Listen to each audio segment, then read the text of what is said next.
நல்ல மக்களே, நீங்களா எப்படி இருக்கிறீங்க? நீங்களா நல்லா இருப்பீங்கன்னு நினைக்கிறேன். இன்னைக்கு வந்து சண்டே, எல்லாரும் லீவ்ல இருப்பீங்க, நல்லா என்ஜாய் பண்ணுவீங்க. ஆனா நம்ம விவசாயி சண்டே மண்டே அப்படிலாம் கிடையாது. நம்ம விவசாயி சேருல கால் வைக்கலனாக்கா நம்ம சோறுல கை வைக்க முடியாது. விவசாயத்தோட ரொம்ப கஷ்டமான துறை வந்து ரொம்ப விளையாட்டு. அருமையாக சொல்லிக்கிறார்.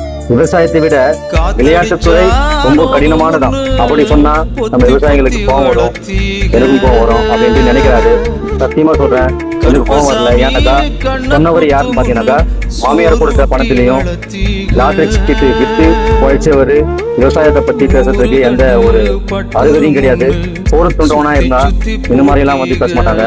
அதனால நம்ம விவசாய மக்களுக்கு நான் சொல்றேன்னாக்கா, எவனோ என்னென்ன சொல்றாங்க விவசாயத்தை பத்தி, அதெல்லாம் நீங்க காதுல கேட்டுக்காதீங்க. அதனாலதான் நம்மளுக்கு கடவுள் 2 காது கொடுத்துக்கிறான். ஒரு காதுல கேளுங்க, இன்னொரு காதை விட்டு தள்ளுங்க. யாரோ ஒரு பரதேசி நம்ம விவசாயத்தை பத்தி தப்பா சொன்னதுக்காக மனசை சின்னதாகாதீங்க. நான் கூட வந்துட்டு பசியோட தூங்கிடுவேன். நான் வந்து சிட்டில இருக்கிறேன்.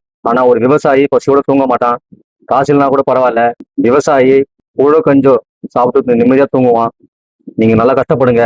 விவசாயம் இன்னைக்கு இல்லைனாக்கா என்னைக்காவது ஒரு நாள் எல்லாரும் விவசாயம் பண்ணுவாங்கன்ட்டு நான் நினைக்கிறேன். விவசாயம் அழிந்தால் உலகமே அழிந்திடும். வீடியோ பிடிச்சிருந்தா மக்களே லைக் பண்ணுங்க, சப்ஸ்கிரைப் பண்ணுங்க. அடுத்த ஒரு நல்ல வீடியோல உங்களை சந்திக்கிறேன்.